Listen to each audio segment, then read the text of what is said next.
Welcome to The Mindset Lady. Why always this happens to me? I have bad luck. Nobody understands me. Nobody gets me. Nothing is easy in my life. There's always a problem. There's always a bump.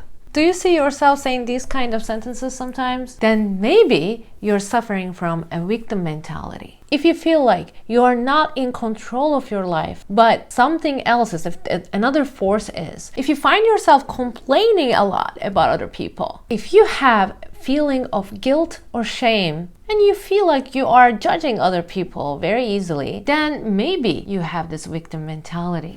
There are two types of victim mentality. The first one is when you feel that you're not in control of your life, always bad things happen to you, and you want to get out of this, but you somehow feel stuck. And number two is the people that always give to a point that they put everybody else first, but not themselves. Therefore, they have no boundaries whatsoever, and that hurts them in return. Let's talk about the first type first. While I'm giving examples, I'm going to talk about a couple in Love is Blind series, season 5, Izzy and Johnie. Mostly, I will be talking about Johnie. The first type of victim mentality, as we said, is feeling like you're not in control of your life and always bad things are happening to you. These types of people, unfortunately, cannot take a leap because they cannot take risks. They feel difficulty in taking responsibility of their actions and their decisions. They always feel like a victim in situations and they blame others. They often feel betrayed, fooled, misunderstood,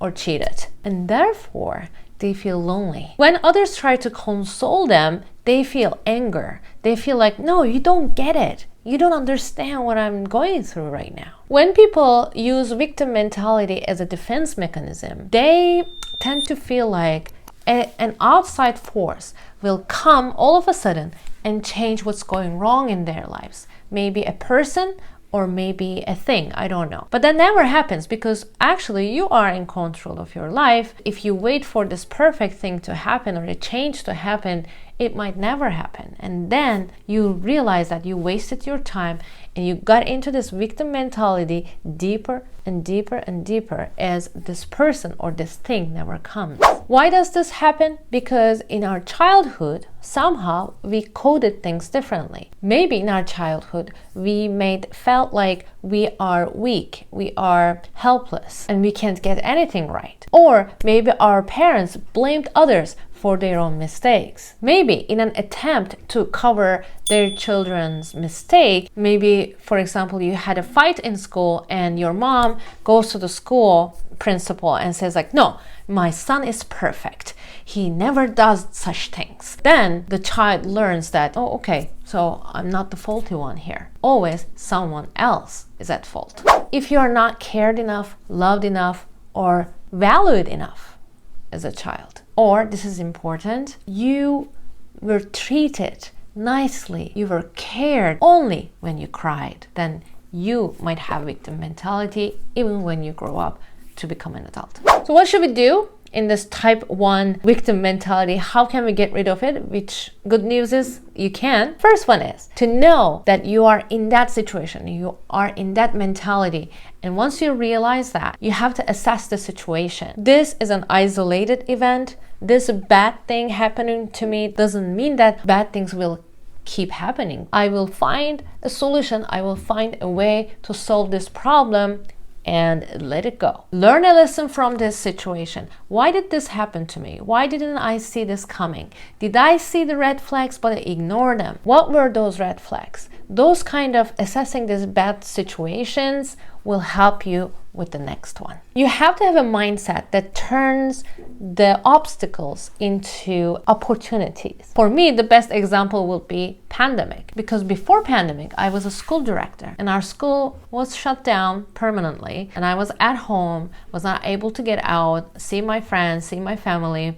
I lost my job. For a victim mentality, that could be the bottom of it, right? And then I could have said like, oh, what I'm going to do, always bad things happen to me. And that would prevent me from thinking ahead or thinking more options. But I saw pandemic and I saw an opportunity in that. I became a YouTuber and I turned my passion into my business, which is my art. And now honestly, I do think that this was the best decision I've ever made. Don't compare your life with others' life. Well, first of all, what people say, what we will show about their life doesn't always necessarily reflect the reality. When you look at these photos, you see that this is a happy family, but he killed his wife and his 2 children and dumped them in an oil tank just to be with another woman. But when you look from outside, they have a very big house, they have happy faces, they have a happy life, they travel together. But no, it's not like that. So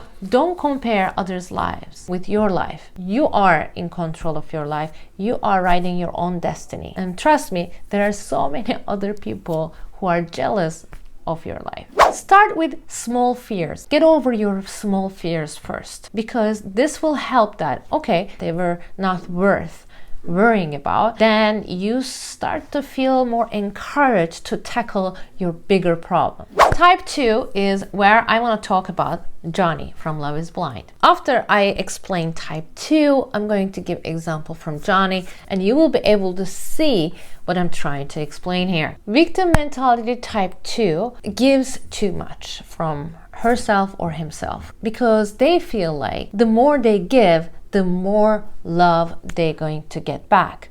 But that's not always the case, unfortunately.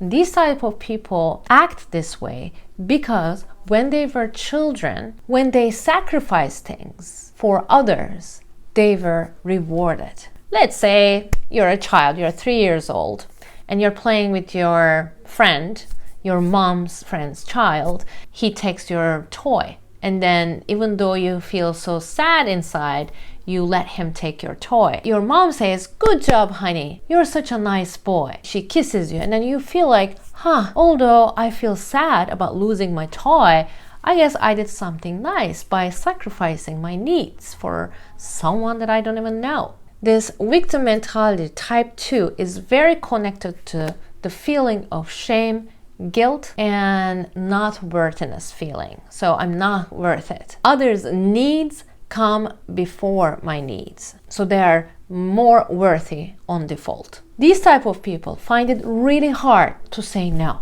And when their sacrifices are not seen or not praised, then they might get mad actually. And even not only families, but some cultures, some societies can feed that victim mentality, especially in women. For example, oh, she quit her job just to raise 2 kids? Wow, great. Where does this originate from? Let's give an example. You're a kid, you're 5 years old, and you're crying. God knows why. Maybe your toy broke down or you had a nightmare, we don't know. But in that moment, what you need is to be taken care of and to be hugged and loved, right? You're crying your eyeballs out. Suddenly, your mom comes. She starts crying too. And she goes like, I can't do anything right. I can't even raise a child. What am I doing here? And then she burst into tears. In that moment, the child doesn't have a choice. Because as a child, you know that you're not gonna get the care you're looking for in that moment because your mom needs caring. You know that if you don't console your mom at that moment, either your mom is going to cry more, she's going to forget to feed you, or she's going to go to another room, leaving you alone. And as a child, you don't want that. So you forget about your own fear, you forget about your own problems, and you start consoling your own parent, saying that, no, mommy, you're such a great mom. I love you. Please don't cry. In your little brain, you coded this moment as other people's needs come before my needs. And if I want to survive, if I want to be loved and cared for, I need to prioritize this. Of course, I'm not saying that as a mom, you don't have a right to cry in front of your child. This is totally not what I'm saying. But if this becomes a pattern, and if this has been happening for a while, of course, the kid will start to code things this way. So this 5-year-old kid grows up and becomes a person who is very lovable, who is very successful, but they cannot say no. And they have weak boundaries between them and other people. They cannot say no because deep down they think that if they do something that other people don't like, these people will stop loving them. because when they were 5 years old, they learned the hard way that their mother's love was conditional. So love is conditional and they need to earn it. Unfortunately, these people are not in touch with themselves. They're not in touch with their needs. They're not aware of their needs very well or their feelings. But this lasts only so long. After a while, you see them acting passive aggressive, or they might murmur like some bad things behind you. They're like, oh, you can't get anything right anyways, or like, oh, here we go again. This kind of passive aggressiveness. So in every situation, if you are giving too much, if you're sacrificing too much, even though you are not getting any praise or anything in return, you keep sacrificing things. You keep helping people. If you're choosing to hurt yourself just to help another person, if you're feeling hopeless, beaten, exhausted, and if your all attention is focused on helping your partner, your family, and your friends, then, my friend, maybe you have this type 2 victim mentality. I'm going to talk about how to get rid of this, and then I'm going to give examples from Johnie. Please bear with me 2 more minutes. There are 3 best ways to get rid of this mentality. Number 1, you have to be able to express your needs freely. Slowly, with smaller steps, start doing those. In your romantic relationship, for example, there are things that you want from your partner, but you never get to say them. Talk to them about this in a very nice, kind manner. Your partner cannot read your mind. They cannot read your passive-aggressive behavior. This might come weird first. It might not come natural, but by doing some practice, definitely you will get there. By the way, writing a journal and writing down what you're gonna say to your partner might help. You have to draw boundaries. Again, drawing boundaries might be a little bit difficult in the beginning, but it's a must. While drawing your boundaries with others, you might fear that you're gonna be alone one day, or you might not be loved by those people anymore. But you will eventually see that people who really want to be with you, who really love you, will respect your boundaries. And last one is you need to see that you have a choice. When you start putting boundaries, you will see that some people can be your partner, can be your friend, can be your relative. They might discover that they are more interested in what they can get from you rather than what you want from them. And in that case, it might be painful to draw these boundaries, because that means it's healthier for you to stay away from these kind of relationships. It might be hard, of course, to decide not to talk to or not to see your parents or your friends or your partner.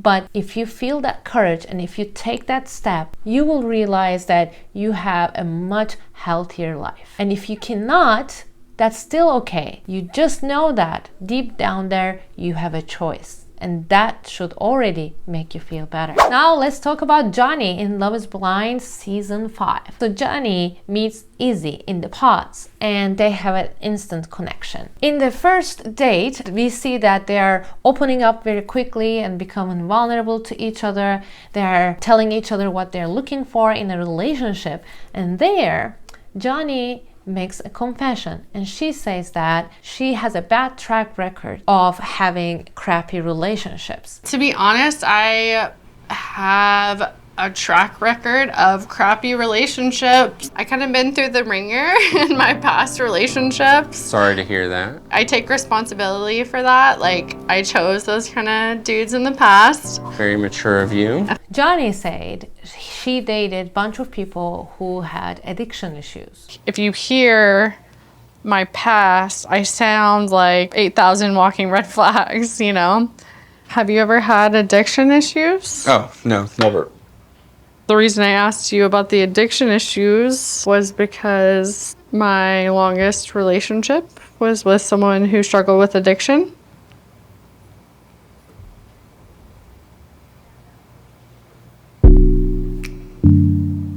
On the same date, she mentioned that she was married before, but it didn't work out.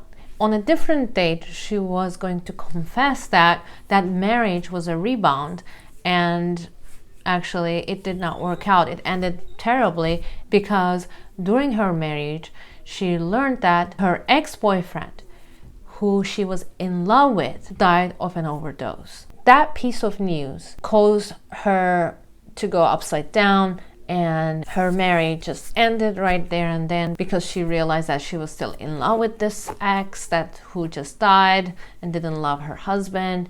You know, she expresses all these feelings, and now she says that she's ready to take the step for a healthier relationship. But then what I see here is that Izzy is not that kind of a stable or healthy relationship candidate there. Of course, we don't know how much of their life they're sharing there. We can only know what we see. But I do have a feeling that Izzy drinks a lot because he slurs sometimes. Even on the date, I can see that. It does get lonely, I'm not gonna lie. Have you been in? After the altar with Stacy, I think he's drunk there. Sit here. Well, I'm very surprised. I think she's probably more relieved for this to be done and for her to have told me no and everything to be done, and I feel like where she's at. And at the event before the altar, again, he was very drunk and he was very mean to Johnie. I heard a lot of sketchy shit about you. Because honestly, it's not just me. Everyone thinks you're sketchy as fuck. Okay. Honestly, like... Thank you. I think Johnie was kind of attracted to trouble here again, I have a feeling. If you watch Love is Blind season 5, you know that Izzy has this drawer full of lost and found items that belong to women that he slept with, and he still keeps them. Definitely he's not a safe choice, and Johnie is attracted to him because I think she has this victim mentality. Always these things keep happening to me. And I have been with people who had addictions issues before because I sacrificed myself for them. She dated troubled men, and then in love of her life died of an overdose, and her marriage ended terribly. And now she's attracted to Izzy, who is not a very safe choice. Maybe because she's coded deep down to heal him, to sacrifice for him. And it's not finished there. Luckily, they didn't end up together, okay? So what happened, it's a little flaky here, I know, but she went for her second choice, which was Chris. And Chris didn't accept her there. He didn't propose to her, which is understandable, but that's another bad thing happened to her, our victim here. And she cries a lot. You can see her crying when she's talking about how her mother told her maybe she was not made for relationships. And then she saw like the pattern of my relationships, and she was like, maybe, yeah. Yeah, it's hard when your mom says like, maybe you're not meant to be in a relationship. And that's another victim mentality, because we are deep down there maybe thinking that I'm not worth dating. I am not going to date at all. I'm not going to have successful relationships. I'm the victim here. Another thing that I want to mention, they started with Chris. During this get together, Johnie wants to talk to Izzy, but Izzy was really upset with Johnie. He was really mean, and he was like I don't know, saying things that I think Johnie didn't deserve. And then Johnie went back to Chris and started crying. It's like, everybody thinks badly about me, apparently. He thinks that I'm a horrible person, and he thinks that you think that I'm a horrible person, blah, blah, blah. Oh, I'm done with this. You aren't even listening to me. You okay? He thinks I don't deserve you. That's what he was telling me.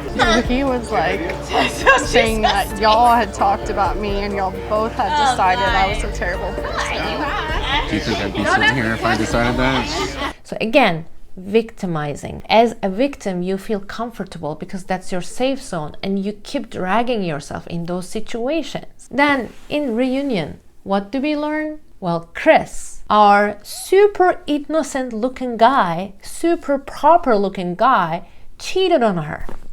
Seriously? And you just said, I will always defend those I love. But if I may, would you cheat on those you love? Apparently, yes. It's terrible. I know I was wrong. I mean, I felt guilty and heartbroken and as many emotions as I could, because I did fall in love with you, and I still care for you. it's a terrible, terrible thing to do. It's probably one of my biggest regrets is not. My friend saw him with the other girl and told me. I think I blamed myself still a little.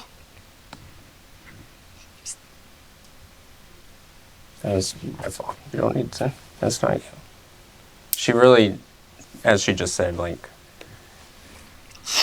Do you see the pattern here?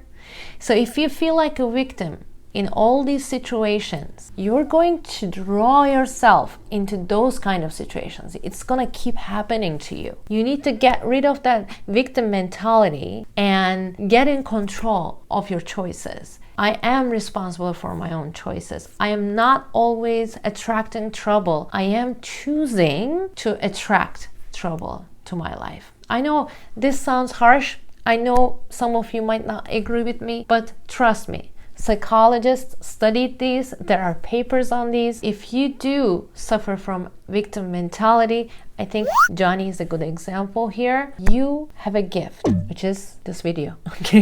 No, you have a gift, mindfulness.